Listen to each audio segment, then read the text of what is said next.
मेरे प्यारे साथियों, आप सभी को हमारे चैनल पर स्वागत है। तो साथियों, आज हम स्टार्ट करने जा रहे हैं VBI क्लास 10 का पार्ट 2।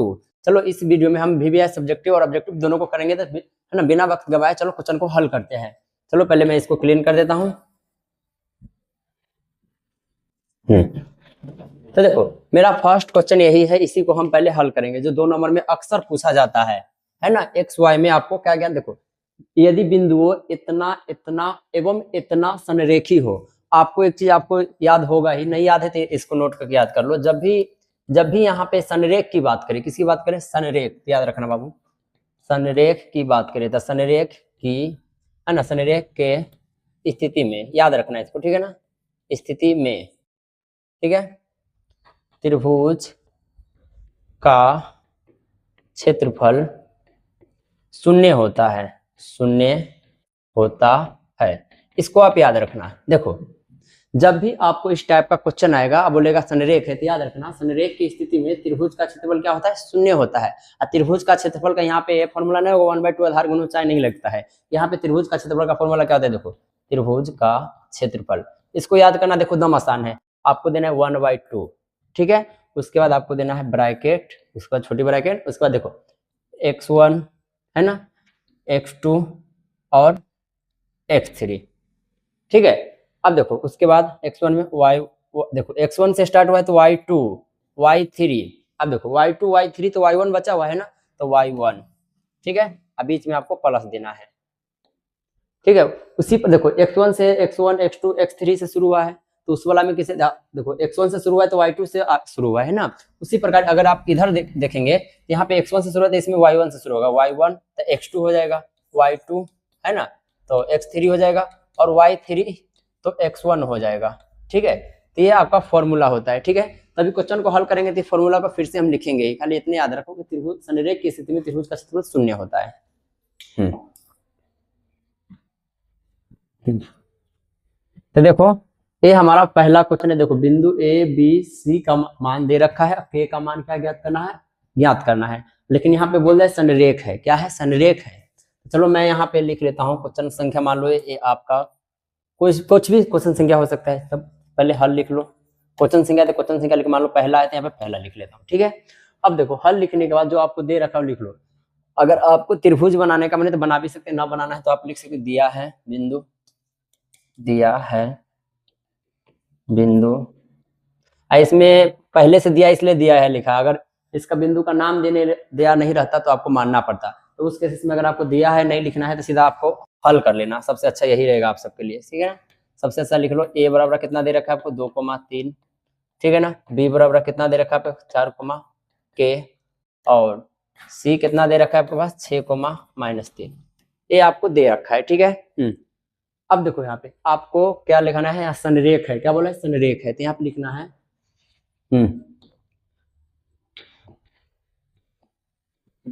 संरेख की स्थिति में त्रिभुज का क्षेत्रफल, है ना, शून्य होता है, शून्य होता है। इसको लिख लेना है, ठीक है। अब यहाँ पे त्रिभुज का क्षेत्रफल लिख दो, त्रिभुज का क्षेत्रफल। अब देखो त्रिभुज का क्षेत्रफल क्या होता है, तो फॉर्मूला याद रखो, 1/2, ठीक है।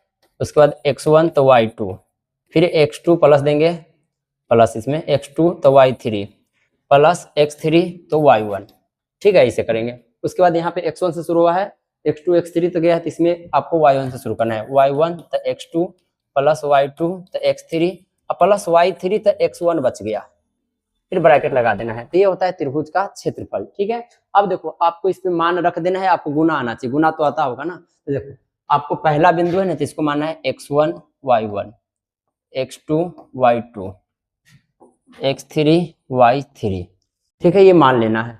अब देखो यहाँ पे मान को आपको पुट कर देना है, पुट यानी रख देना है। जैसे देखो यहाँ पे x1 है तो x1 का मान कितना है, 2 है, तो यहाँ पे हम रख देंगे 2 गुने y2 का मान कितना है, y2 k है, यहाँ पे k, फिर प्लस मैं इस प्लस से देता हूँ, ठीक है, प्लस।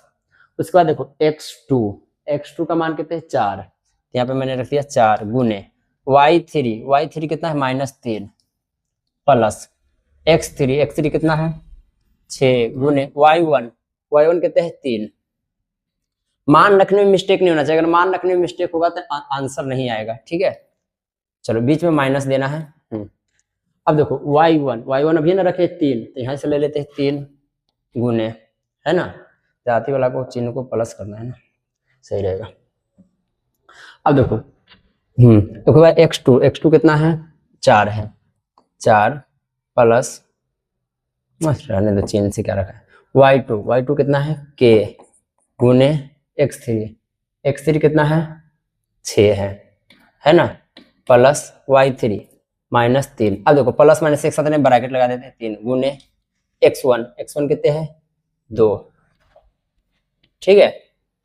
ऐसे आपको मान रख देना है। अब मान रखने के बाद देखो यहाँ पे 1/2 है, यहाँ पे 2 का गुना k से होगा 2k, ठीक है, प्लस 4 का गुना 3 से होगा प्लस में 2, तो प्लस माइनस है ना यहाँ पे। एक काम करते हैं केदा बना दे, देखो 2 का गुना k से 2k, 4 तिहाई 12, एगो माइनस का गुना होगा तो माइनस का ना 12 होगा, प्लस 6 18। उसी प्रकार यहाँ पे 4 तिहाई कितना हो जाएगा 12, 6 का गुना k से होगा 6k, प्लस नहीं देंगे, देखो 3 दूना 6, एगो माइनस का गुना होगा तो माइनस के 6, ठीक है। 1/2। अब देखो यहाँ पे तो 2k है, कोई दिक्कत नहीं है, नहीं ना है। अब 18 में से 12 जाएगा तब 18 प्लस का है, माइनस छोटा है, तो 18 में से 12 गया तो प्लस का क्या बचेगा 6। उसी प्रकार 12 में से 6 गया तो क्या बचेगा 6 और प्लस 6k। अब देखो 1/2, इस ब्रैकेट को खोलते तो 2k है प्लस 6 है, ठीक है, क्योंकि इसके पीछे कोई चिन्ह नहीं था, लेकिन इसके पीछे क्या है चिन्ह है ना, तो प्लस का 6 माइनस हो जाएगा। अब प्लस का 6 क्यों हो जाएगा, क्योंकि ब्रैकेट के बाहर माइनस लगा है तो ऐसा ही होता है, प्लस माइनस, अगर माइनस होता तो प्लस। अब देखो 1/2 है, देखो यहाँ पे देखा जाए तो अगर प्लस 6 से -6 खत्म, कट गया ना, कि प्लस 6 में से -6 घट गया। अब देखो 6k है, यहाँ पे 2k है, तो 6k माइनस का है, प्लस का 2k है, तो माइनस बड़ा दिख रहा है, तो 6 में से 2k गया तो माइनस के 4k, ठीक है। अब देखो एक बात मैं आपको बता देता हूँ, मान लो 4/6 गुना 5 है, गुना में 5 है ना, तो ये गुना हमेशा इसके लिए होता है, क्योंकि ऊपर नीचे कुछ नहीं तो 1 होगा ना, तो गुना 4 5 से 20 होगा। तो उसी प्रकार देखो यहाँ पे कुछ चिन्ह नहीं, तो ये गुना में है 4k, तो 4k को हम ऊपर रख सकते हैं, कहाँ रख सकते हैं ऊपर। तो देखो 4k का गुना 1 से होगा, क्योंकि गुना हमेशा ऊपर वाला से होगा, तो 4k का गुना 1 से होगा तो माइनस के 4k, अब बट्टे में 2 बराबर। अब देखो 2 से 2, एक बात और, एक चीज और हमको लिखना अभी बाकी, इसी तरह का जगह देना पड़ेगा। तो देखो 4 का गुना 1 से होगा तो माइनस के 4k बट्टे 2, ठीक है। अब देखो इसको मैं काटता नहीं हूँ, हमको यहाँ पे क्या लिखा है, संरेख की स्थिति में त्रिभुज का क्षेत्रफल क्या होता है, शून्य होता है ना, तो यहाँ पे त्रिभुज के क्षेत्रफल की जगह पे आपको शून्य रख देना है, ठीक है, ये बाद में रख देना है, क्योंकि अब आप काम आएगा इसका। अब देखो यहाँ पे कुछ नहीं तो 1 हो जाएगा, इसके बाद अब देखो क्रॉस में गुना कर दो। अगर चाहते तो 2 से काट देता फिर भी कोई फर्क नहीं पड़ता, नहीं काटेंगे फिर भी देखो 4 का गुना 1 से होगा तो माइनस के 4k, और 2 का गुना 0 से होगा 0, तो k बराबर 0 ऊपर और -4 नीचे, जिसके ऊपर में 0 उसका आंसर भी 0 ही आएगा, तो k का मान क्या हो गया 0। यही तो बनाना था आपको, ठीक है। चलो देखते हैं अगला क्वेश्चन, इसको आपको आराम से समझना है, ना समझ में आए तो थोड़ा वीडियो को फिर से देखना है। अगला क्वेश्चन देखो बाबू, ये अक्सर हर एग्जाम में 2 नंबर पूछा जाता है, इक्विल विभाजन एल्गोरिथम, ठीक है ना। तो इसके लिए आपको ज्यादा कुछ नहीं, भाग आना चाहिए। जैसे देखो पहले आपको क्या लिखना है, क्वेश्चन संख्या मान लो 2 है तो 2 लिखो, हल लिख लो, ठीक है। आपके पास क्या है, देखो सबसे बड़ा कौन है 960, तो इसको a मान लो, माना सबसे बड़ा कौन है 960 है ना, तो इसको a मान लो और इसको b मान लो, ठीक है ना। तो माना a बराबर कितना है 960 व b बराबर कितना है 432, इसको इतना मान लेना है। उसके बाद क्या लिखा है, यूक्लिड विभाजन एल्गोरिथम का प्रयोग करना है, तो ये लिख दो पहले, यहाँ पे लिख दो, है ना, यूक्लिड जैसे लिखा वैसे लिख दो, यूक्लिड विभाजन, है ना, एल्गोरिथम से, जैसे लिखा वैसे। अब देखो यूक्लिड विभाजन एल्गोरिथम का एक फॉर्मूला होता है, फॉर्मूला क्या होता है, देखो a बराबर bq प्लस r, इतना तक आपको प्रैक्टिस करना होगा, ऐसा जब भी क्वेश्चन आएगा इतना प्रैक्टिस कर लो। और उसके बाद देखो कितना आसान है, आपको यहाँ पे दिख रहा होगा 960 और 432, 432 में 960 से भाग दो, 960 में 432 से आप भाग दो, ठीक है। अब देखो 400 दूना 800 और 32 दूना 64, यानी 864, 2 मरतबे यहाँ पे लग जाएगा, 2 मरतबे क्या आ जाएगा 864 आ जाएगा ना। अब देखो यहाँ पे 10 में से 4 गया 6, और 15 में 6 हो गया 9, और 8 में से 8 गया 0, 96 बचेगा, कोई दिक्कत। अब देखो यहाँ तक पहला बेर बनाए ना, इसका मतलब ये हुआ चरण 1। अब मैं ई वाला मत लिखना, मैं यहाँ पे समझाने के लिए चरण 1, क्लियर। अब देखो फिर आपको शेष 96 बचा है ना, 96, तो इस 96 से इसमें भाग देना है। तो देखो 96 से देखो आपके पास 96 है, तो 96 से फिर से 432 में क्या देना है, भाग देना है, जब तक 0 ना आ जाए, जब तक 0 ना आ जाए शेष, ठीक है। अब देखो 96 के पहला कई रुपए कि 432 आ जाए, तो देखा जाए तो 1 से कोई करीब में है, तो अगर 4 बेर करेंगे तो 400 से तनका कम रहेगा, है ना।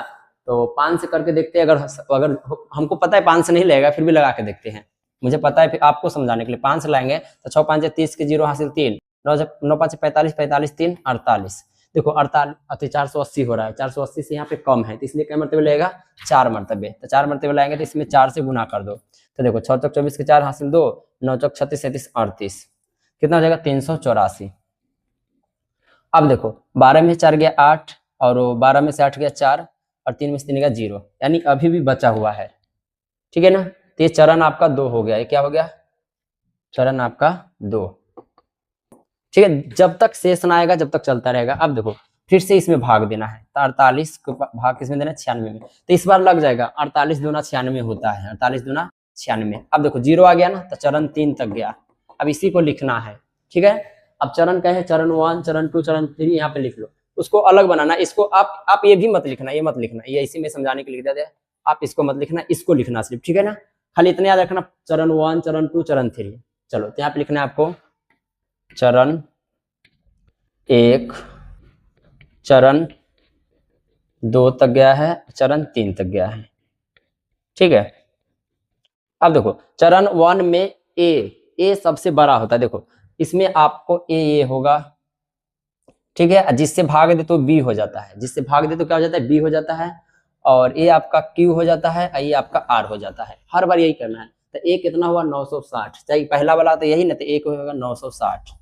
अब बराबर यहाँ पे देखो बी है, क्या है बी, तो बी के मान कितने 432, यहाँ पे बी के सटले क्यू है, तो सटल का मतलब होता है गुना, सटल का मतलब कहते हैं गुना, तो क्यू का मान देख लो यहाँ पे कितना है 2 है, तो 2, अब प्लस क्या है आर, आर का मान नीचे होगा 96, तो चरण 1 हो गया। अब आते हैं चरण 2 में, चरण 2 में देखो ई आपका ए होगा, फिर से ये बी होगा, ये आपका क्यू होगा, ये क्या होगा आर होगा, इसको रफ में किधर बना लेना है, नहीं तो रफ में अगर लाइन देके आप ऐसे बना लेंगे एग्जाम में भी तो आपका गलती नहीं करेगा, खाली ये मत लिखना, ठीक है। अब देखो तो ए कितना है 432 बराबर, बी कितना है 96, अब बी का गुना इससे करो 4 से, तो 4 और प्लस 48, ठीक है। अब चरण 3 में आते हैं, ए कितना है ए बी, तो ए कितना है 96 बराबर, बी कितना है 48, 48 का गुना इससे कर दो 2 से, 2 और प्लस आर कितना है 0, अभी 0 आ गया ना, तो 0 के ऊपर क्या आया, चाहे यहीं पे देख लो, यहाँ पे 0 आ गया ना, तो आपका मासा यही होगा, मासा बोले तो HCF, क्या बोला इसमें मासा निकाले, तो अतः मासा क्या हो जाएगा, ये ऊपर वाला, यहाँ पे देखो चाहे उधर देखो, तो यहाँ पे लिख देंगे अतः मासा बराबर 48 आंसर, ठीक है। ये आपका मासा आ गया। इस क्वेश्चन को कम से कम 1-2 बार जरूर प्रैक्टिस करना, क्योंकि एग्जाम में फिक्स है, आता ही है, ठीक है। चलो अगला क्वेश्चन देखते हैं। अगला क्वेश्चन देखो, ओ भाई साहब देखो, इसमें एक बात मैं बता रहा हूं, अगर आपने नहीं सीखा है तो कमेंट करना, मैं आपको जरूर बता दूंगा। देखो आपको एक चीज बता होगा, अभाज्य संख्या और भाज्य संख्या है, अभाज्य संख्या किसे कहते हैं, अभाज्य संख्या किसे कहते हैं, तो देखो पहले मैं बताता हूं आपको बाबू, अभाज्य संख्या, ठीक है, उसके बाद भाज्य संख्या है ना, मैं शॉर्ट में बताऊंगा, पूरा डिटेल में ना बताऊंगा, क्योंकि जीवीआई बता रहा हूं ना, सम संख्या और विषम संख्या, विषम संख्या। देखो एक बात मैं बता रहा हूं आपको, मैं पहले आपको देखो पहले बताता हूँ सम, सम क्या होता है, जैसे देखो सम का, जैसे पहले मैं बताता हूँ, देखो आपको ये संख्या दिख रहा है 1 2 3 4 5 6 7 8 9 10 डैश, ठीक है। तो देखो ये अकेला है, इस है ना, देखो कहने का मतलब यहाँ पे देखो 1 है और यहाँ पे क्या है 2 है, तो 2 का आधा होता है ना, 2 का आधा 1 होता है, तो जिसका आधा होगा वो सम हो जाएगा। ठीक है, 1 का आधा पॉइंट में नहीं ले जाना है, पॉइंट में नहीं, 1 का आधा 0.5 होता है, तो मत बोलना। तो देखो यहाँ पे 2 ले जाए, है ना, 2 के बाद 4 का आधा होता है ना, 4 हो गया, 4 के बाद क्या हो गया 6 हो गया, 6 के बाद 8, 8 के बाद 10, है ना, ये सारे सम होता है। अब देखो यहाँ पे 7 बोल लो चाहे 5 बोल लो, इसका आधा तो होता है लेकिन पॉइंट में जाता है, तो पॉइंट में जा रहा है ना, तो इसका आधा पूरा पूरा नहीं है। कहने का मतलब जिसमें 2 से भाग लग जाए, देखो 2 से इसमें भाग करेंगे तो एक कट जाएगा, इसमें भी 2 से भाग करेंगे कट जाएगा, 2 दूना 4, जिसमें 2 से कट जाएगा उसे सम कहते हैं, और जो 2 से पूरा पूरा ना कटे उसे भी सम कहते हैं। देखो 1 को 2 से नहीं काट सकते हैं, 3, 5, 7, है ना, 9, 11, 13, ये सब क्या है विषम है। तो देखो जो 2 से कट जाएगा 2 के पहाड़ा में आ जाएगा, चाहे जिसका आधा हो जाए। जैसे देखो यहाँ पे 100 के आधा 50 होता है, यहाँ पे 100 को आधा क्या होता है 50, यहाँ पे 500 के आधा कितना होता है, 500 का आधा 250, 500 का आधा का मतलब 2 से कट रहा है, कैसे कट रहा है 2 से, तो 2 से कटेगा तो 250 होगा, तो जिसका आधा हो जाए वो सम होगा, जिसका आधा ना हो विषम होगा। चाहे पीछे वाला संख्या देख लेना, पीछे वाला बेखल रहेगा, बेखल, 7 बेखल हुआ 8 खल है, तो खल है तो भाज्य अति सम संख्या, बेखल है तो विषम संख्या। ठीक है, अब देखो, अब इसी संख्या में एक बात बता रहा हूं, फिर से इसी संख्या में बता रहा हूं मैं आपको। देखो 1, 2, 3, 2, 3, 4, 5, 6, 7, 8, 9, 10, 11, 12, 13, 14, 15। अब यहाँ पे देखो एक जो है इसको पहले छोड़ो, इसका पूर्ण वर्गमूल बनता है, इसको छोड़ो वर्गमूल बनता है। अब देखो यहाँ पे 2, एक का देखो यहाँ पे 2 से शुरू करते हैं, एक तो आपका कौन संख्या है, आपका विषम संख्या है, ठीक है ना, तो एक को छोड़ो। देखो 2 है ना, तो 2 जो है 2 को सिर्फ 2 ही काट सकता है, अगर इस प्रकार इसको काटेंगे तो 2 को कौन काटेगा, सिर्फ 2 ही काटेगा। इसी प्रकार 3 को कौन काटेगा, सिर्फ 3 काटेगा, 3 एकम 3। अब देखो यहाँ पे 4 है, क्या है 4 है, तो 4 देखो 4 4 से भी कटेगा, 4 2 से भी कटेगा, 2 दूना 4। कहने का मतलब होता है जो खुद से कटेगा, जो खुद से कटेगा उसे अभाज्य संख्या कहते हैं, जो किसी भी संख्या से कट जाए उसे भाज्य कहते हैं। क्या कहते हैं, भाज्य। जैसे देखो यहाँ पे मैं 9 को ले लेता हूँ, तो देखो 3 तिहाई 9, फिर यहाँ पे 9 को मैं 9 से भी काट सकता हूँ ना, 9 एकम 9, तो देखो कोई दूसरा संख्या से कट जाए, कोई दूसरा संख्या से कट जाए तो उसे अब आते देखो उसे कहते हैं भाज्य संख्या, और कोई जो स्वयं से कटे उसे क्या कहते हैं, अभाज्य संख्या। बात समझे। जैसे देखो यहाँ पे 7 है, 7 को कोई काट सकता है, नहीं काट सकता है, खुद से कटेगा, तो खुद से कटेगा तो ये क्या हो जाएगा, अभाज्य संख्या। तो अभाज्य संख्या में जैसे क्या क्या आ जाए, देखो उसको कोई नहीं काट सकता। जैसे देखो 2 आता है, 3 आता है, 5 आता है, 7 आता है, 11 आता है, 13 आता है, ये इसको कोई काट सकता है, बताओ, कोई नहीं काट सकता है। अब देखो मैं ये क्यों बता रहा हूँ, आपको बताने के लिए। देखो ये अभाज्य संख्या है, अगर अभाज्य संख्या में आपने रूट लगा दिया, क्या लगा दिया, रूट, तो रूट लगा दिया था, अभाज्य संख्या ये नहीं रहा, अब अभाज्य नहीं रहा। अभाज्य संख्या में रूट लगाते हैं तो ये हो जाता है अपरिमेय संख्या, अपरिमेय संख्या, ठीक है ना। तो बताओ अभाज्य संख्या में रूट लगाएंगे तो क्या हो जाएगा, अपरिमेय संख्या। तो देखो ये सब संख्या याद रख लो, ये सब अपरिमेय है। अब देखो, अब एक बात मैं आपको बता रहा हूं, यहाँ पे देखो रूट 2 अपरिमेय है ना, तो इसके साथ जोड़ो, इसके साथ घटा दो, कुछ भी करो, यानी इसको साथ जोड़ो चाहे घटाओ, इसके साथ बटा में भाग दे दो, कुछ भी करो। अगर रूट अपरिमेय संख्या के साथ आप कुछ भी करो, जोड़ो घटाओ गुना करो, कुछ भी करो, वो हमेशा अपरिमेय ही रहता है। क्या रहता है, अपरिमेय। तो यहाँ पे देखो क्वेश्चन क्या बोला है, सिद्ध करे कि 5 - 2√3 एक अपरिमेय संख्या नहीं है। परिमेय संख्या का नहीं के मतलब अपरिमेय संख्या है, सिद्ध करना है। तो देखो ये तो अपरिमेय है ही है, और इसको अपरिमेय, देखो क्या बोला है, एक परिमेय संख्या नहीं है, परिमेय संख्या नहीं है कि मतलब अपरिमेय संख्या है, सिद्ध करे, है ना। तो देखो अपरिमेय है वे है आप, है ना, पर इसको सिद्ध करना है। देखो परिमेय संख्या नहीं है, इसका मतलब अपरिमेय सिद्ध करना है, क्यों अपरिमेय है, ठीक है। तो देखो इसको बनाने के लिए ज्यादा कुछ नहीं, आपको भाज्य संख्या के बारे में पता, कुछ हम जैसे करते हैं वैसे कर लेना, इस टाइप का सारा क्वेश्चन हो जाएगा। जैसे देखो आपको सबसे पहले लिखना है यहाँ पे क्वेश्चन संख्या मान लो तीसरा है तो तीसरा, ठीक है। अब उसके बाद देखो ये क्या बोला है, परिमेय संख्या नहीं है, तो इसको मानना परिमेय, फिलहाल में मान लो परिमेय संख्या है, माना, है ना। 5 - 2√3 एक परिमेय संख्या है, परिमेय संख्या है। इसमें बोला नहीं नहीं है, परिमेय संख्या है। जैसे ही आप इसको परिमेय मानेंगे ना, क्या मानेंगे, देखो इसमें बोला परिमेय नहीं है, आपने परिमेय मान लिया, इसको आपने क्या मान लिया, 5 माइनस 2√3 को परिमेय माना है। अब परिमेय जब माना है तो इसका मतलब ये होगा p/q के रूप में होना चाहिए। किसके रूप में होना चाहिए, p/q के रूप में होना चाहिए, जहां पे है ना q का मान 0 नहीं होना चाहिए। कहने का मतलब q का मान यहाँ पे जो q है इसका मान 0 नहीं होना चाहिए, वह HCF p व q का 1 हो, इतना ही लिखना है। ठीक है, इतना लिखने के बाद इसको हल करो, हो जाएगा। आपको देखो इस टाइप का क्वेश्चन आएगा तो आपको ज्यादा कुछ नहीं करना है, कैसे √3 को अलग कर दो, बन गया। √3 को क्या कर दो, अलग। तो देखो यहाँ पे कुछ नहीं तो 1 होगा, होगा ना, तो क्रॉस में गुना करते हैं। तो एक से गुना मत करो, एक आइडिया मैं देता हूँ आपको, एकदम आसान है।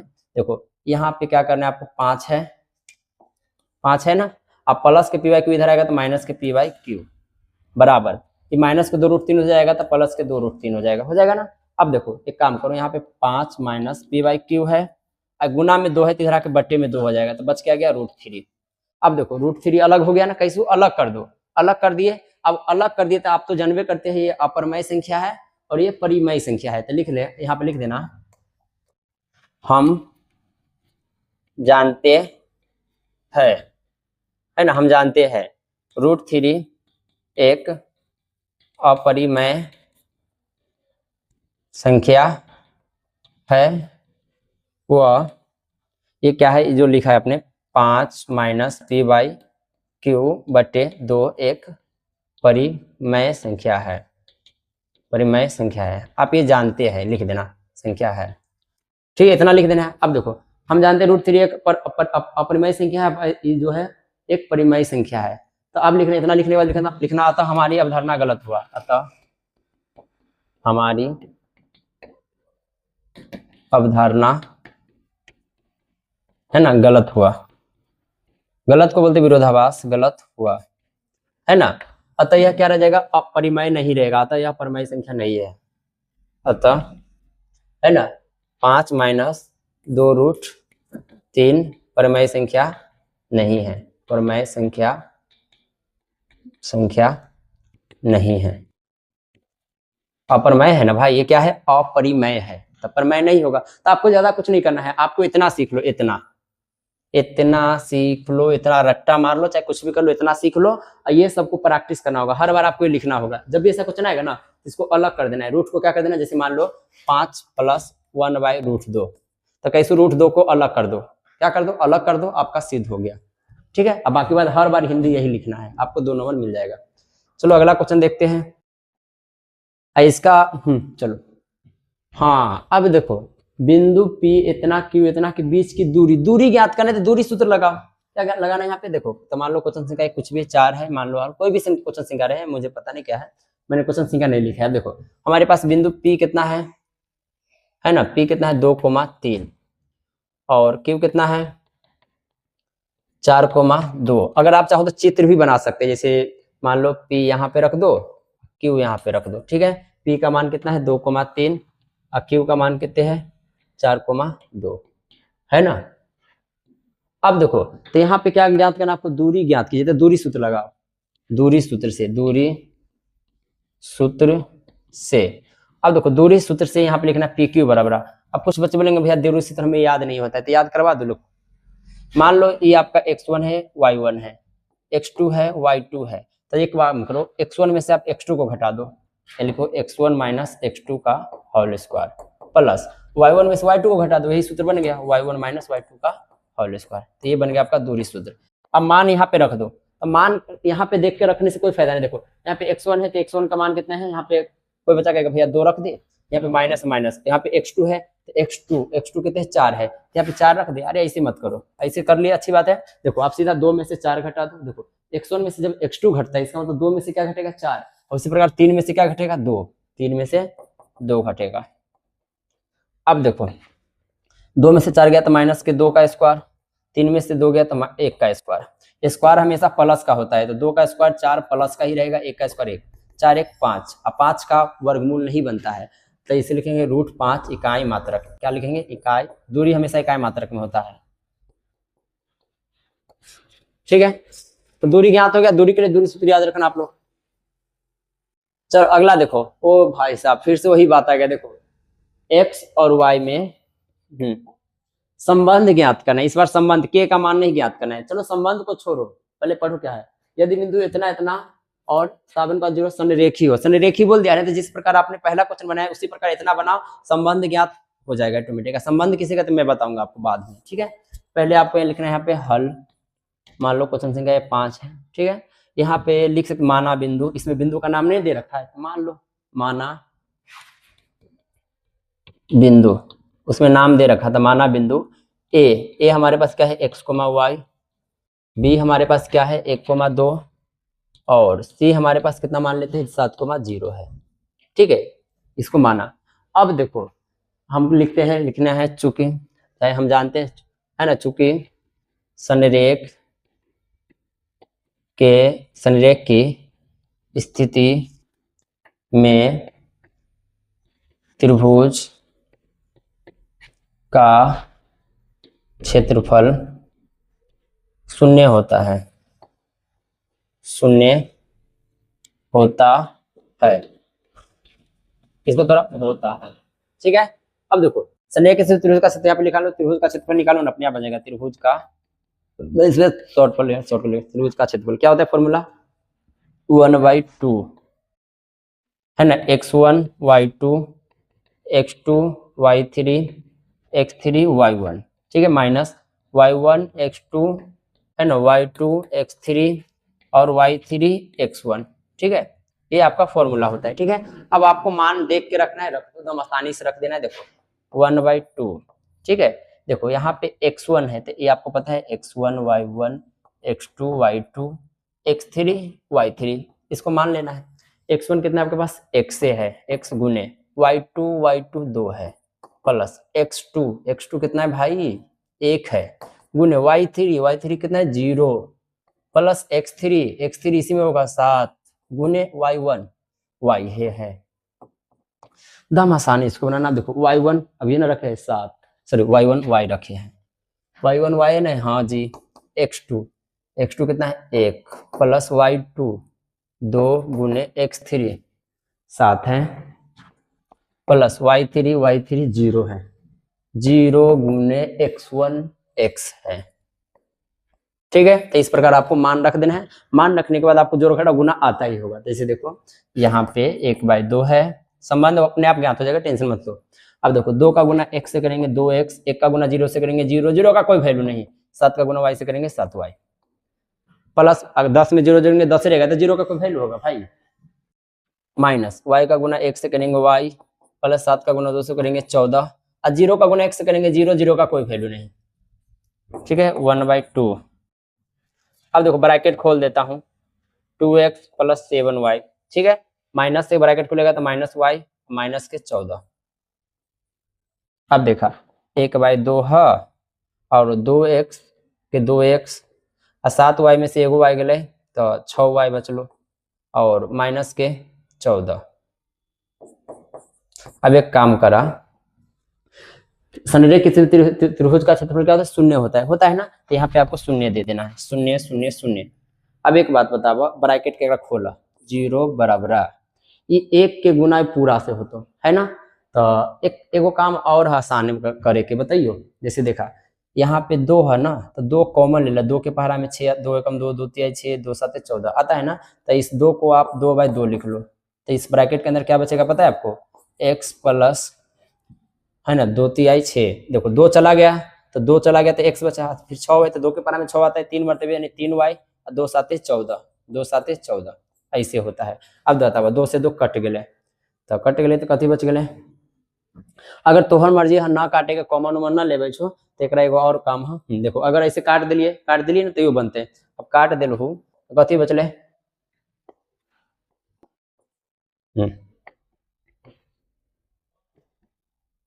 अब देखो काट दिलहू तो 0 बराबर, ठीक है, क्या बच गया x प्लस 3y बराबर x प्लस 3y माइनस 7 बच गया ना। अब देखा x y के इधर लिया हुआ है ना, तो देखा एक काम करा माइनस के 7 के इधर भेजा तो कथी होते हैं प्लस के 7, तो प्लस के 7 बराबर x प्लस 3y। अब की काम करा x प्लस 3y के इधर लिया हुआ और 7 को उधर भेज दा। अब देखो यहाँ पे चिन्ह कला ना बदले पता है, क्योंकि देखा एगो बात होता है, मान ला 5 बराबर 10, मान ला 5x बराबर कथी है 10, तो मान ला प्लस के 10 इधर ले तो माइनस के 10, अब प्लस के 5 गए तो माइनस के 5x, तो दोनों माइनस कट गए, तब बताओ माइनस के कोई वैल्यू ले दे रहा वैल्यू है, तो यहाँ पे वही हो रहा है। अगर x प्लस 3y के दोनों को अगर इधर तो दोनों माइनस के, ए भी माइनस प्लस के इधर तो माइनस के, तो सारे के सारे माइनस के, तो माइनस माइनस खत्म, तो x प्लस 3y बराबर 7। यही हो गया संबंध, यही क्या हो गया, इसी को ही संबंध कहते हैं, ठीक है ना। तो एक देखो जो समीकरण बना दे लो ना, तो समीकरण ही एक्स वाई में संबंध हो गया आंसर, ठीक है। संबंध किसे कहते हैं पता चल गया। आप यहाँ पे लिख सकते हैं प्रमाणित, यहाँ पे है ना, चलो कोई बात नहीं लिखेंगे चलेगा। चलो अगला क्वेश्चन देखो, अगर आपने सही से नहीं देखा तो इसको सही से देख लो, चाहे स्क्रीनशॉट मार लो, है ना। ओ भाई साहब ये तो प्रायिकता का क्वेश्चन है, प्रोबेबिलिटी है ना, प्रोबेबिलिटीज। चलो कोई बात नहीं, तो इसका क्वेश्चन करना दम ही आसान है। जैसे देखो क्वेश्चन क्या बोल रहा है आपका, मान लो क्वेश्चन संख्या क्या है, क्या था, चलो हल क्वेश्चन संख्या आप लोग लिखते रहना हल। देखो एक थैले है, मान लो ये एक थैले है, थैले में एक लाल गेंद है, एक नीले गेंद है और एक पीले गेंद है, ठीक है ना। अब देखो मान लो ये थैला है, अब थैला बना भी सकते हैं, ठीक है ना। थैला में एक लाल गेंद है, एक कौन गेंद है, यानी थैला में गेंद है, थैला में क्या है, गेंद है, चित्र नहीं बनाएंगे तो चलेगा। एक लाल गेंद है, एक पीली गेंद है और एक नीली गेंद है और एक पीली गेंद है ना, तथा सभी गेंद एक ही साइज की है, सभी गेंद क्या है, एक ही साइज की है। चुनमुन बिना थैले के अंदर झांक के इसमें से एक गेंद निकालती है, इसकी क्या प्रयोक्ता है कि वह गेंद पीली होगी, यानी वह गेंद पीली की प्रयोक्ता निकालना है। तो देखो प्रयोक्ता कुछ निकालना हो इससे कोई मतलब नहीं है, आपको जो दिया है उसको लिख लो पहले, ठीक है ना, पहले लिखो दिया है। अब दिया क्या है, देखो एक लाल गेंद, यानी कहने का मतलब लाल गेंद एक दे रखा है, लाल गेंद कितना दे रखा है, बराबर एक, इतना लिखो, मैं जैसे करो वैसे करो। उसके बाद नीली है ना, एक लाल गेंद है, एक नीली गेंद है, यानी नीली गेंद भी एक ही है, नीली गेंद बराबर 1। एक लाल गेंद एक नीली गेंद है और एक पीली गेंद है, कहने का मतलब पीली गेंद भी एक ही है, पीली गेंद क्या है, एक ही है, तथा सभी गेंद एक ही साइज का है। चलो उससे कोई मतलब नहीं हमको, है ना। देखो प्रयोक्ता का मतलब होता है कि देखो मान लेते हैं कि एक ही बर्तन में कुछ आप रख दिए, अंदाजे निकालेंगे तो कुछ भी निकल सकता है, तो इसी प्रकार का प्रयोक्ता होता है ना। अब देखो प्रयोक्ता, आप इतना सोचो प्रयोक्ता किसका पूछ रहा है, वह गेंद पीली होगी, यानी पीली की प्रयोक्ता। तो क्या बोला है यहाँ पे, पहले लिख लो कुल गेंद अपना मर्जी से, कुल गेंद कितना हो जाएगा, एक एक दो यानी एक तीन, एक प्लस एक बराबर 3, कुल गेंद हो गया। अब देखो हमको क्या पूछा है, पीली की प्रयोक्ता, यानी पीली की प्रायिकता। तो देखो प्रायिकता बराबर होता है बाबू, है ना। देखो अनुकूल, देखो संभव परिणाम बटे कुल परिणाम, है ना, जैसे अनुकूल परिणाम बटे, ऐसे इसी अलग भी नाम है, तो शुरू आप अपना भाषा लिखो। क्या होता है बाबू, संभव परिणाम बटे संभव, है ना, परिणाम बटे, है ना, कुल परिणाम।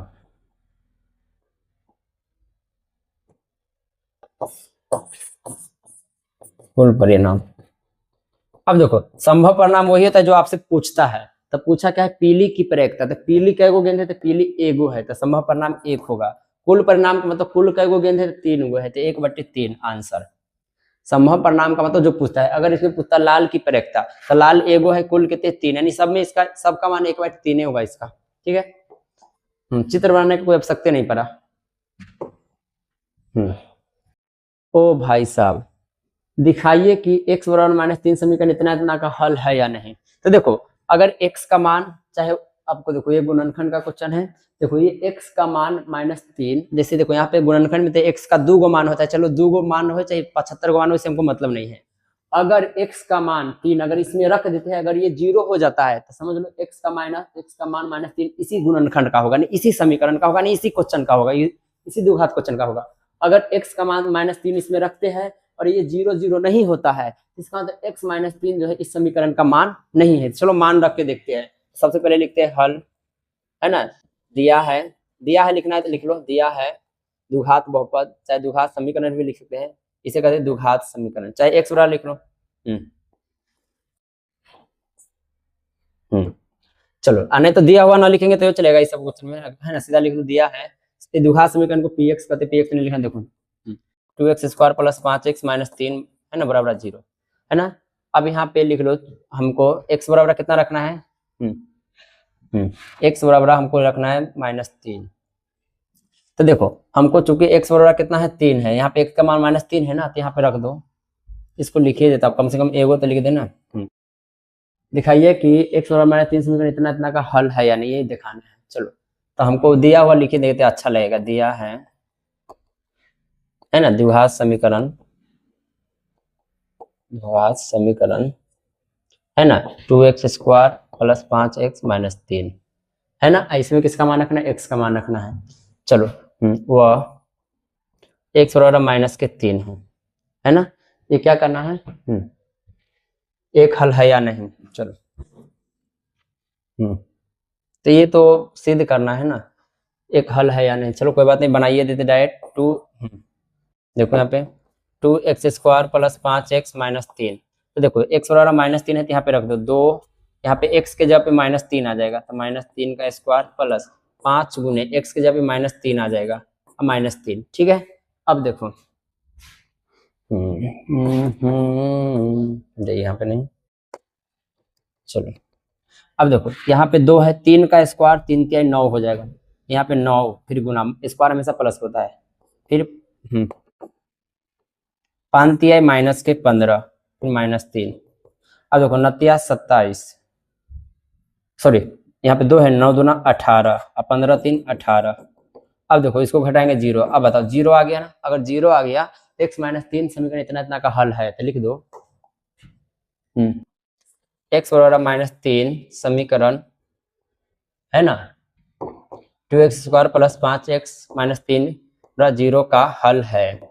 हल है, हल है क्यों है, क्योंकि x का मान रखने पे शून्य आता है। चलो इतना ही लिख देना है। अब देखो बन गया ना, इसको ज्यादा नहीं प्रैक्टिस कर लेना। अब दिया हुआ नहीं लिखेंगे तो चलेगा।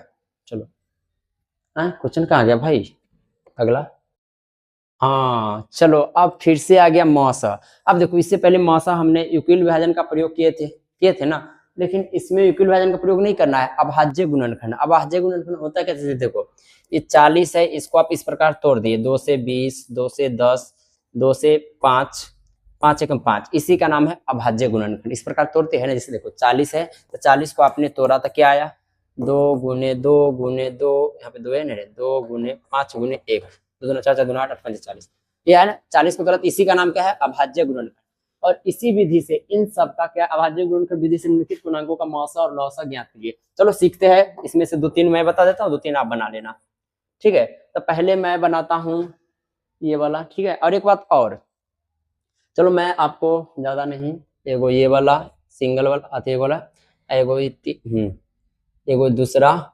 ठीक है, ये तो 2 गो वाला है, तो आप खुद बना लेना। ठीक है, ये 3 गो वाला मैं 2 गो बना दूंगा। चलो एगो तीसरा ये बना देता हूँ, एगो आप ये सब बना लेना स्वयं। ठीक है, बात समझे। चलो तो शुरू करें तो तो आपको ज्यादा कुछ नहीं करना है। देखो मैं पहला हल कर रहा हूँ, है ना।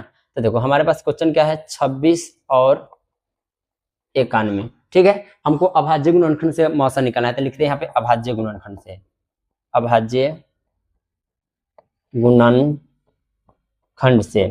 अब देखो अभाज्य गुणनखंड से कैसे ज्ञात होता है, तो देखो यहाँ पे 26 है, तो 26 को इस प्रकार तोड़ लो, 2 से 13, 13 एकम 13, वाह कितना बन गया रे, यहाँ पे 91 है,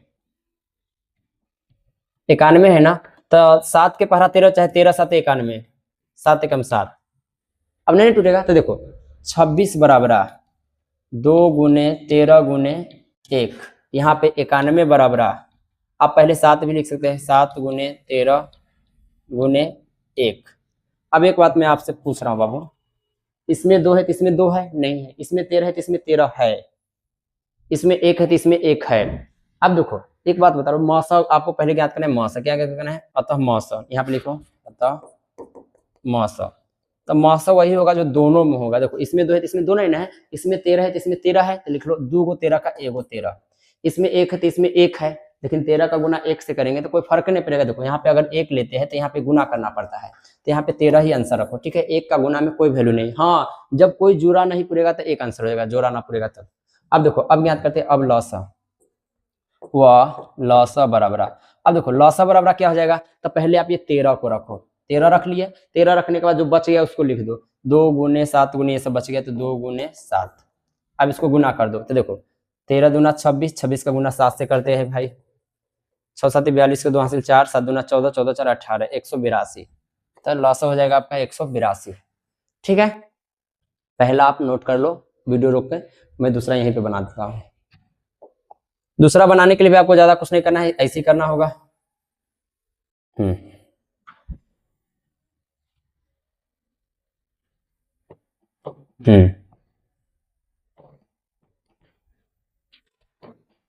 अब देखो, तो यहाँ पे लिखेंगे दूसरा क्वेश्चन क्या है बाबू, 17, 23 एवं 29 है ना। अब देखो यहाँ पे अगर आप 17 लिखते हैं तो 17 17 से ही टूटेगा, अगर आप 23 लिखते हैं तो 23 23 से ही टूटेगा, अगर आप 29 लिखते हैं तो 29 29 से ही टूटेगा, किसी से इसको आप नहीं तोड़ सकते हैं। तो इसका मतलब क्या हुआ, 17 बराबर 17 गुने 1, 23 बराबर 23 गुने 1 स्वयं से कट रहा है, 29 बराबर 29 गुने 1, और यही सब अभाज्य संख्या होता है। अब देखो, अब आपको मौसा निकलना है, अतः मौसा, तो मौसा तो आपका कुछ हुआ ही नहीं, 17 किसी में नहीं है, 23 किसी में नहीं, 29 यानी कोई किसी में है ही नहीं है। और जब कोई किसी में नहीं है तो एक तो सब में है ना, तब मौसा क्या हो जाएगा 1। अब रही बात लौसा का, लौसा का सबका गुना करना था, एक का गुना ना करिए, 17 जब लौसा पूरा का गुना हो, जब कुछ ना हो, 17 गुने 23 गुने 29, एक गुना करके लिख दो आंसर, गुना करे भाई छुन, गुना कर लिया। ठीक है, चलो तो दूसरा ही बन गया इसी प्रकार। अब आते हैं आपका ये चौथा, देखो मैं पांचवा बता रहा हूँ, चौथा बना लेना। ठीक है, ज्यादा भारी है ना, बड़ी बात नहीं है।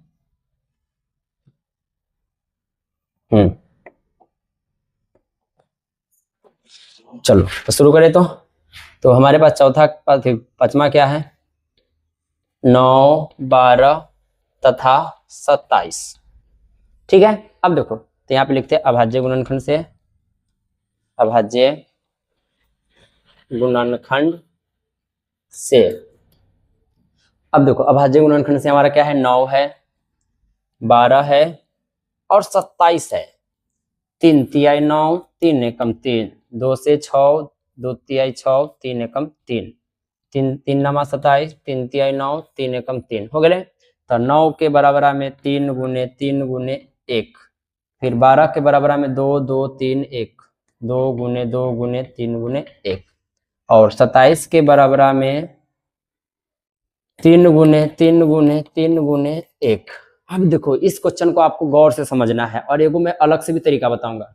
हमको इसमें क्या चाहिए, अतः मौसा, अतः तो मौसम मैं आसानी से सिखा दूंगा, मौसा तो मैं इजीली सिखा दूंगा। ठीक है, लेकिन लौसा में 3 वाला में बच्चा को डाउट होता है, इससे पहले वाला में इसमें आपको डाउट नहीं ना हुआ है, लेकिन इसमें डाउट होगा। क्यों डाउट होगा मैं बताऊंगा आपको, जैसे देखो, लेकिन मैं डाउट नहीं रहने दूंगा, एगो और उपाय है ना मेरे पास। देखो पहली बात, इसमें 3 है तो सब में से एगो एगो 3 लो। तो देखो इसमें 3 तो एगो 3 एगो 3, पहले पीछे से ले लेते, एगो 3 एगो 3, ये सब में से एगो एगो 3 ले लिया मैंने। सब में से एगो एगो 3 ले लिया, तो एगो 3 यहाँ पे आ जाएगा। अब बताओ इसमें 3 है तो इसमें 3 है, लेकिन इसमें 3 नहीं है, नहीं ना है। अब बताओ इसमें 1 है तो सब में 1 है, कोई फर्क नहीं पड़ता। तो इसका मतलब ये वाला सब में नहीं, इसका मतलब मौसा आपका मौसा आ गया। अब आता है बाबू लौसा का। तो लौसा का देखो मैं यहाँ पे मैं सिखा रहा हूँ, जैसे देखो पहली बात ये वाला 3 यहाँ पे रखो, फिर गुना 2। अच्छा बताओ लौसा में सब में नहीं होना चाहिए, किसी एक में मैच करना चाहिए। इसमें 3 है तो इसमें 3 है ना, तो 2 का एगो अब ले लो, 2 का एगो, तो 2 का एगो। अब बताओ इसमें 1 है तो 1 को लेकर कोई फायदा नहीं, इसमें 2 है तो किसी में 2 है, नहीं नहीं नहीं नहीं 2 है तो दोनों 2 को लेना पड़ेगा, इसमें 2 तो इसमें भी 2 नहीं, तो दोनों 2 दूना कितना हो जाएगा 4 यहाँ पे रखो। अब देखो बच क्या गया नीचे 3, ये भी बच रहा है ना, तो इसको भी लिखो। अब इतना ही अच्छा से इसको गुना कर लो, 3 तिहाई 9 है ना, अनत्या 27, 27 का गुना 4 से हो जाएगा, 27 गुने 4, 7 चक 28 के 2, 7 चक 28 के 8 हासिल 2, 4 दूना 8 2 10, 108। ठीक है 108, क्लियर है। अब देखो अब आपको लगेगा कि भैया ये सही है कि गलत, इसको कैसे चेक करें, तो आपको ज्यादा कुछ नहीं करना है। जैसे देखो यहाँ पे 9 12 27 का मौसा कन्फर्म है, लेकिन लौसा में बच्चा को डाउट रहता है। तो देखा 9 12 27, तो 9 12 27 का इस प्रकार भी तो लौसा में निकाल सकते हैं ना, 9 12 27, तो इस प्रकार निकालना। मानना यहाँ पे 3 से लगाओ, 3 तिहाई 9, 3 चक 12, 3 नमा 27, फिर यहाँ पे 3 से लगाओ, 3 एकम 3, 4 के 4, 3 तिहाई 9। अब नहीं लगते, आप गुना कर लो, 3 गुने 3 गुने 4 गुने 3, 3 तिहाई 9 9 27, 27 चक्का, अभी ना देखा सेम होने अगले 3 तिहाई 9 9 27, 27 चक्का, तो बतावा सही है ना। तो इस तरीका से कुछ चेक कर लिया। एग्जाम में जरूर चेक करना, अगर आपको डर लगता है तो जरूर चेक करना कि लॉसा हमारा सही है कि नहीं, लॉसा में अक्सर बच्चा को डाउट रहता है। अगर देख लेना इस तरीका से आपका आंसर मैच ना करे तो समझ लेना आपका कहानी मतलब सॉरी गलत है, यानी आपका क्वेश्चन हल। चलो अगला क्वेश्चन देखते हैं। तो इसमें से मैंने 3 में बता 2 आप बना लेना, है ना, नहीं बनेगा तो आप कमेंट करना, मैं अपना व्हाट्सएप नंबर भी आपको दे देता हूँ। इसमें सिर्फ आपका मैसेज आएगा, ठीक है ना। 82 52 39 48 23, ठीक है, इस पे आप मैसेज कर सकते हैं ना।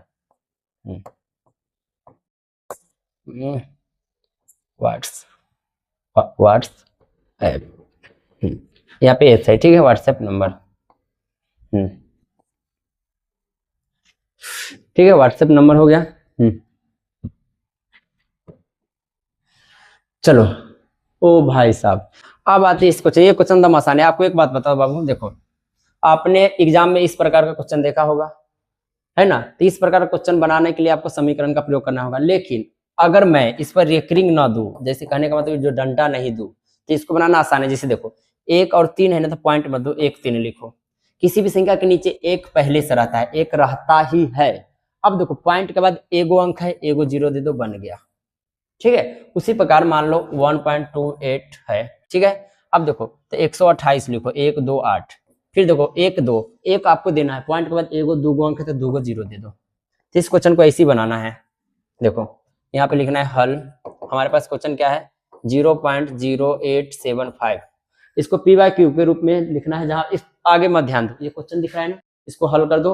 अगर इसको बट्टा में ला देते उसी को पी बाय क्यू कहते हैं, इसको बनाते हैं ना बट्टा में जो आंसर आता है उसे पी बाय क्यू कहते हैं। देखो तो यहाँ पे अगर मान लो इसके नीचे क्या रहता है 1, ठीक है, और यहाँ पे देखो अगर पॉइंट हटेगा तो क्या देंगे आप 0.0875, तो अगिल का 0 का कोई वैल्यू नहीं होगा, तो 800 क्या आ जाएगा 75। अब पॉइंट के बाद कई अंक, एगो दूगो तीनगो चारगो, तो 4गो 0। अब देखो याद रखना जिसके लास्ट में 0 है ना उसको 5 से भाग दे सकते हैं, जिसके ऊपर में 5 है तो उसमें भी 5 से भाग देगा। तो इसमें 5 से काटो, तो देखो अगर मैं नीचे वाला को 5 से काटूं, तो 5 दूना, देखो 5 दूना 10, 2 आएगा और 2 0 नीचे वाला। लेकिन ऊपर वाला को 5 से तो डायरेक्ट नहीं काट सकते, तो भाग दे दो आप लोग, हम तो काट सकते लेकिन आपको भाग दिवाते हैं 5 से। 5 दूना 10, 2 0, फिर 5 से भाग देंगे, 5 एकम 5, 3 बचा, 5 7 35, 2 बचा 50 25, 175। फिर से देखो, फिर से 5 चक्का 20, 0 का 0, 5 चक्का 20, 0 का 0, फिर लास्ट में 5 भी 5 से कटेगा, तो मैं 5 से डायरेक्ट यहीं पे काट देता हूँ। देखो 17 है तो 5 तिहाई 15, 5 तिहाई 15, 15 में से 17 गया, सॉरी 17 में से 15 गया तो 2 बचा, 2 इधर आएगा 50 25 और कटेगा, 5 8 40 और 5 7 35, ये आपका आंसर हो जाएगा, ठीक है। तो जब भी इस प्रकार का क्वेश्चन दे पी बाय क्यू के रूप में लिखने के लिए, तब इसको इस प्रकार हल कर सकते हैं, है ना। लेकिन अगर इस पे रेकरिंग आ गया तो अलग बनेगा। जो रेकरिंग वाला क्वेश्चन है जो देखा ना आपके लिए लगा रखा हूं ना रेकरिंग वाला, तो एगो रेकरिंग वाला मैं बना देता हूँ, एगो आप बना लेना, ठीक है। जैसे देखो यहाँ पे 1.8 है, ये मैं बना रहा हूँ और आपके लिए भी दूंगा। देखो जब भी इस टाइप का क्वेश्चन आए ना तो सबसे पहले आपको लिखना है हल, और उसके बाद लिखना है माना, सबसे पहले लिखना है माना। अब मानेंगे क्या, एक्स बराबर, ठीक है ना। एक्स बराबर क्या मान है, देखो वहां पे 1, यहाँ पे 2 पॉइंट नहीं 1 पॉइंट रहता है, ये मिस्टेक हो गया होगा, ठीक है ना। तो 1.8, अब देखो 8 पे ऐसा वाला लाइन है ना, तो इसका मतलब हुआ 8 8, देखो अगर मान लो 3 पे ऐसा लाइन है तो इसका मतलब हुआ 3 3 3 3 दिस अनंत बेर। तो देखो यहाँ पे रेकरिंग किस पे है, 8 पे है, तो लगातार 8 दे दो, तो मैं 4 गो ही देता हूँ, इसको समीकरण 1 मान लेता हूँ। क्या मान लेता हूँ, 1। अब नोट करो, देखो मान लो यहाँ पे एगो अंक पे रेकरिंग है ना, तो 10 से गुना करना है, 10 से गुना, ठीक है। अगर इसमें 2 गो अंक कर दे तो 100 से गुना करना है, अगर इसमें 3 गो अंक पे रेकरिंग कर देंगे तो 1000 से गुना करना है, ठीक है। तो बताओ यहाँ पे आपको क्या करना है, आपको एग्जाम में ज्यादातर एक ही गो अंक वाला आता है, तो लिखना है एगो अंक पे है तो लिखना है दोनों तरफ 10 से गुना करने पर। तो देखो आपको एक बात पता है, इधर 10 से गुना करेंगे 10x, लेकिन इधर 10 से कैसे गुना करें, तो मैं आपको बताता हूँ। मान ले 1.8888 कुछ भी रहे, अगर 10 से गुना करेंगे ना, मान लो 10 से गुना करेंगे इसमें, तो पॉइंट यहाँ पे आ जाएगा, यानी 18 हो जाएगा। अगर इसमें 100 से गुना करेंगे तो पॉइंट यहाँ पे आ जाएगा, यानी 188 बच जाएगा, ठीक है ना। तो पॉइंट एगो अंक पीछे चला जाता है। तो देखा यहाँ पे 10 से गुना कर लो है ना, तो पॉइंट अब ओह क्या होगा जी, तो देखा पॉइंट तो हरा ना, अब यहाँ 1.8 नहीं, यहाँ आ जाएगा यानी 18.88। तो पॉइंट के बाद जय को 8 रखे रख लो, ये समीकरण 2 हो गया। अब ज्यादा कुछ नहीं करना है, समीकरण 2 बड़का है, ये छोटका बन गया, तो बड़का में से छोटका के घटा दो, तो घटावे के ना, तो यहाँ पे लिखवे समीकरण 1 घटाओ 2 से, है ना। घटाएंगे कैसे, पहले 2 लिखना है ना, 2 घटाओ 1 से, 2 घटाओ 1 से। अब 2 हमारे पास क्या है यहाँ पे, ओ भाई साहब 10x लिखे देना, 10x बराबर 18.8888, जय को मर्जी लिख लो। एक हम 2 घटाओ 1 हमारे पास क्या है, इसके नीचे लिखना है x बराबर 1 पॉइंट के सामने 888। देखा सेम 4 गो ले ले, सेम इसको घटाना है, देखा ई घट गए, तो 10x में से एगो x गए 9 गो x बराबर सेम घट के कट गए, ई माइनस होले, तो 18 में से 1 गए 17, तो आंसर तो हर आ गए x बराबर 17 ऊपर और 9 नीचे, यही आंसर। ठीक है, तो ये क्वेश्चन मैंने बना दिया, इसको आप नोट कर लो। सेम इसी प्रकार इस क्वेश्चन को बनाना आप लोग। 1.3 पर रिकरिंग को भिन्न में बदले, देखो यहाँ पे भिन्न बोला है ना, चाहे भिन्न में बदले चाहे पी वाई क्यू के रूप में बदले, सेम इसी प्रकार पी वाई क्यू के रूप में लिखे चाहे बदले। ठीक है, इसको बना लेना, सेम ऐसी बनेगा। आप नाम पे मत जाना कि भैया यहाँ पे भिन्न बोला है, भिन्न बोला है तो पी वाई क्यू ना हुआ। चलो अगला क्वेश्चन देखा। ओ भाई साहब त्रिकोणमिति में एंट्री हो गया अब। ठीक है, तो देखो इस टाइप का जब क्वेश्चन है, अगर 30 डिग्री 60 डिग्री, तो आपको ये वाला सारणी याद होना चाहिए। अगर सारणी याद नहीं है तो उसके लिए सारणी वाला वीडियो आप देख लेना, कैसे इसको याद कर लेना, कैसे याद कर लेना, नहीं तो बनाने आना चाहिए। कुछ बच्चे तो इसको 2 मिनट में बना देते हैं। ठीक है, तो एग्जाम हॉल में आप पहले बना के ही रख सकते हैं। चलो, तो इसमें का क्वेश्चन को हल करने के लिए मान इसमें से आपको याद रहना चाहिए। अगर आपको याद नहीं तो फिलहाल में यहाँ पे देखो, तो देखो पहला क्वेश्चन क्या है हमारे पास, साइन 60 कोस 30 प्लस साइन 30 कोस 60, ये आपका क्वेश्चन है। तो ज्यादा कुछ नहीं, मान देकर देखो साइन 60 है ना, साइन 60, तो देखा यहाँ पे साइन है और यहाँ पे 60 डिग्री है, तो 60 के सामने आवता 60 के सामने √3/2, √3/, यहाँ पे रख दो √3/2, कोई चिन्ह है तो गुना दे दा। ठीक है, देखा कोस 30 के मान देखा हो, कोस 30 के सामने आगे लिए तो √3/2 ही है एकर मान, √3/2। तो इसका मतलब एकर मान होगा साइन 30 का मान 1/2, साइन 30 का क्या हो गया जी, देखा साइन 30 का क्या है, साइन 30 का 1/2 ही है। इसका भी मान देख लेना, इसका भी मान 1/2 ही है।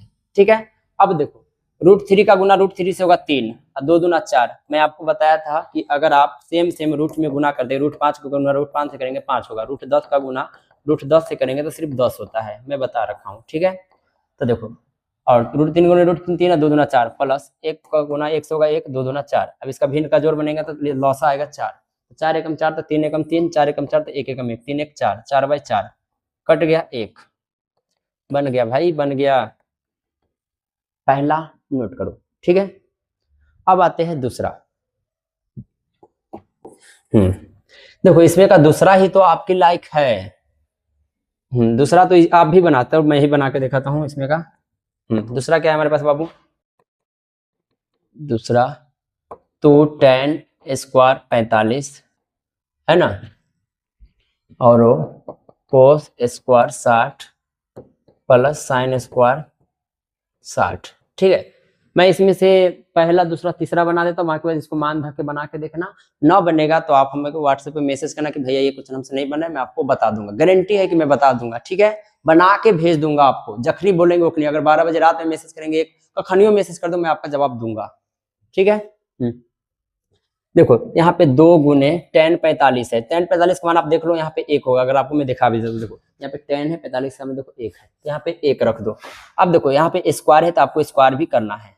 ठीक है, प्लस कोस 60 स्क्वायर पे ध्यान मत दो, कोस 60 1/2, तो यहाँ पे 1/2 लिखा, स्क्वायर है स्क्वायर कर दो, प्लस साइन 60 का मान √3/2, √3/2 स्क्वायर है स्क्वायर कर दो।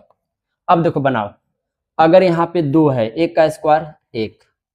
ठीक है, अब देखो यहाँ एक काम करते हैं, इसको डायरेक्ट लिखिए लेता हूँ। देखा यहाँ पे 2 है, यहाँ पे 1 है, 1 का स्क्वायर 1, 1 का गुना 2 से तो 2, प्लस 1 का स्क्वायर 1 और 2 का स्क्वायर का मतलब 2 दूना 4, 2 दूना 4, अब देखो रूट थ्री का स्क्वायर का मतलब हुआ रूट थ्री का गुना 2 बार होगा, तो रूट थ्री का गुना 2 बार करेंगे तो 3 होगा ना, फिर 2 का दूना 4। अगर आपको नहीं पता चले तो मैं एक बार करके दिखा दूं। देखो रूट थ्री का स्क्वायर का मतलब हुआ रूट थ्री गुने रूट थ्री, सेम गुना होगा 3, 2 का स्क्वायर मतलब 2 गुने 2, 2 दूना 4। अब देखो इसके बट्टा में है, ये सब बट्टा में नहीं, तो इसके बट्टे में एक मान लो, इसका लॉसा बनाओ, इसका लॉसा आएगा 4।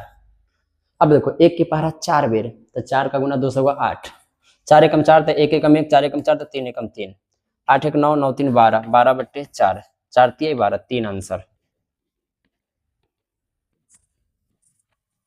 है ना। ठीक है, अब बन गया। अब बनाते इसका तीसरा, तीसरा इसलिए बना रहा हूं क्योंकि अक्सर ये एग्जाम में पूछा जाता है, इसमें हर का परमेयकरण करना पड़ता है। हर का परमेयकरण, चलो हर का परमेयकरण एक अलग से बताता हूँ आपको। जैसे देखो यहाँ पे मान लो 2/3 प्लस रूट 3 है, ठीक है। अब देखो इसमें रूट है ना, यहाँ पे प्लस, इसको जोड़ नहीं ना सकते हैं। अगर इसको जोड़ नहीं सकते, नीचे में रूट है, तो हर का परमेयकरण होगा। हर का परमेयकरण करने के मैं आपको आसान तरीका बताता हूँ। देखो अगर इधर प्लस है तो गुना का चिन्ह दो और इसको माइनस करके लिखो, और इसको ऊपर भी लिख दो, ठीक है। इतना लिखने के बाद इसका गुना ऐसे करो, 2 3 6, और 2 का गुना रूट 3 से करेंगे तो 2 रूट 3। अब देखो नीचे वाला का गुना नहीं करना है। देखो अगर इधर प्लस रहता तो आप इधर माइनस दिए हैं, अगर इधर माइनस होता तो आप इधर प्लस देते। जैसे देखो यहाँ पे 3 माइनस रूट 3 है, तो इधर क्या होता, 3 प्लस रूट 3 होता। तो देखो कैसू देखेंगे तो प्लस माइनस सेम सेम हुआ, ये दोनों सेम है, खाली अंतर इतना का ही प्लस का माइनस का, कैसू हुआ ना। तो जब इस प्रकार रहे सेम सेम प्लस माइनस का, तो इसका मतलब होता है ए स्क्वायर माइनस बी स्क्वायर। कहने का मतलब ए आपका ये होगा, बी आपका ये होगा, तो ए स्क्वायर माइनस बी स्क्वायर, यानी ए स्क्वायर और माइनस बी स्क्वायर। देखो देखा है तो ए प्लस बी हुआ, ये हो गया आपका ए माइनस बी, माइनस बी, ए माइनस बी क्या होता है, ए स्क्वायर माइनस बी स्क्वायर, ठीक है। तो ए स्क्वायर माइनस क्या हो जाएगा, बी स्क्वायर। हाँ फॉर्मूला आप यहाँ पे ना लिखे, चूंकि बाहर में लिख देना, जैसे मैं लिख के बता देता हूँ।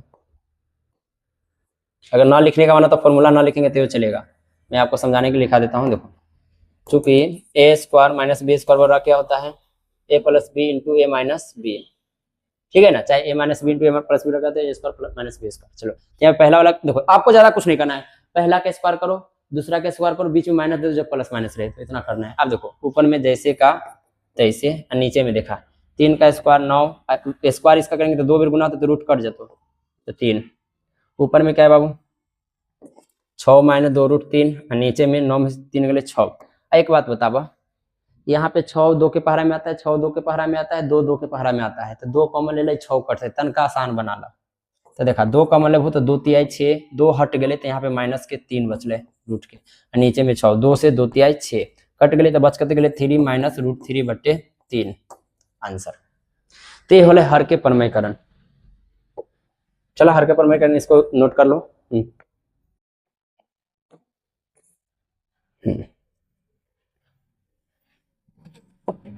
चलो तो मैं इसमें का तीसरा बता रहा हूं आपको।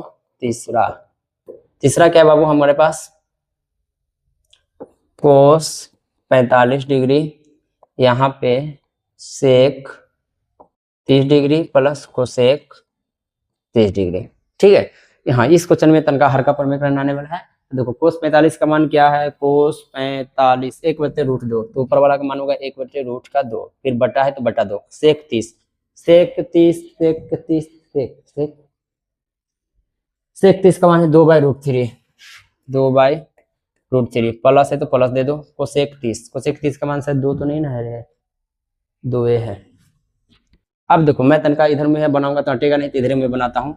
ऊपर में क्या है 1/√2 है, नीचे में देखा ये बट्टा में ना नहाते भिन्न के जोड़ बनाना ला, तो √3 और 1 का लॉस नहीं निकला तो इसका गुना करो तो √3 ही आएगा। तो इसका गुना कितना, इसका गुना इससे, 2 का गुना 1 से होगा 2, 2 का गुना √3 से होगा 2√3।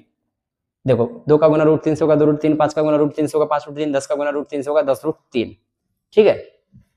अब देखो ऊपर वाला बट्टा में है, देखो ये दोनों बट्टा में है ना, तो यहाँ पे अगर आप गुना का चिन्ह देते तो ये नीचे वाला चला जाएगा ऊपर और ऊपर वाला नीचे आ जाएगा, क्योंकि भाग में पलटने पर गुना होता है, मतलब चिन्ह अथी होता है, पलट जाता है। जैसे भाग है तो इसको गुना का चिन्ह देंगे तो पलटेगा ना, तो √3 ऊपर चला गया तो 2 + 2√3 कहा जाएगा नीचे, ठीक है। दूसरा स्टेप, पहला है, दूसरा, तीसरा, अब आते चौथा।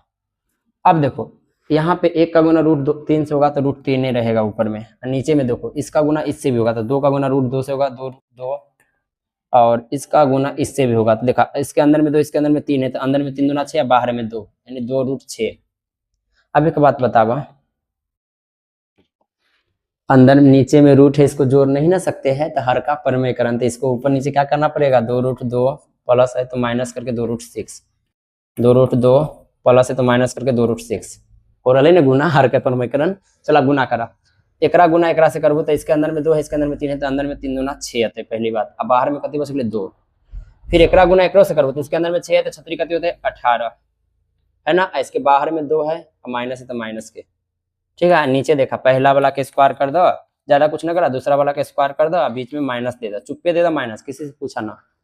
अब देखा, एक बात हम बतवे लो, हमरा पता है, हमें क्वेश्चन बनेलिस्ट वाला पता है। जैसे देखो, एक स्क्वायर का मतलब लो एक गुना 2 बेर करो, 2√2 का गुना 2√2 बेर, तो देखा गुना ऐसे 2 दूना 4, और सेम सेम के गुना होते तो 2 वाले, फिर 4 का गुना 2 से 8 होले। उसी प्रकार एक गुना कर दो, 2 दूना 4 और 4 छक 24 होते, ठीक है ना। फिर 8 में से 24 होते तो माइनस के बते 8 3 24, 8 दूना 16, 16 बते। अब देखा, यहाँ पे 2 है, 2 के पर हमें 18 का वर्गमूल बनता है, मैं बता रहा हूँ। चलो मैं पहले इसको बनाऊँ, पहले इसी को बना देता हूँ आपको। हाँ, एक काम करते हैं, यहाँ पे देखो ऊपर में क्या है, 2√6 माइनस, यहाँ पे √18 है ना, तो √18 को मैं इस प्रकार बना सकता हूँ।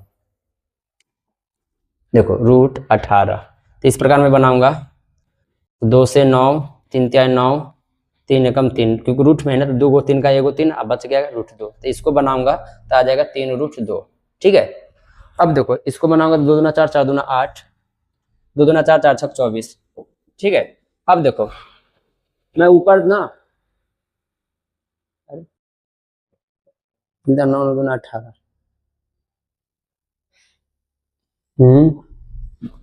ऊपर ना मैं माइनस को, माइनस कुछ मिस्टेक तो नहीं ना किए है रे, 3 दूना 6 और हाँ एक सेकेंड, और इसका गुना इससे हुआ तो 3 दूना 6, अब बाहर में 2, फिर इसका गुना इससे होगा ना, √3 का गुना 2√6 से ना होगा, 2√6 से माइनस है, तब छतरी 18 हुआ, अब बाहर माइनस का 2 मैंने नहीं दिया है, तो देखा एक तो मिस्टेक हो गलो, हल्का रुका मिटावे तो ठीक है। 24 एक वर्गमूल अभी न बने, यहाँ पे 2 है, कति है 2, तो पहले दोनों में 2 है ना, तो 2 अभी वर्गमूल रहे दाब, एक बार ऐसे बनावे दो, आप कॉमन लेवे। देखा यहाँ पे 2 है ना, तो 2 कॉमन ले लेता हूँ, -2 कॉमन, जैसे माइनस लेबो ना, यहाँ पे √18 के वर्गमूल बनाबो तो 3√2 होते, 3 रूट कितने थे 2, क्योंकि 2 देखो एक बात बता, 2 कॉमन ले लू ना, ताकि के मतलब बच गए अंदर में √6 बचले, अंदर में √18 बचले, एक मतलब, और नीचे में कथी बचले 8 में से 24 तो -16, -2, ये -2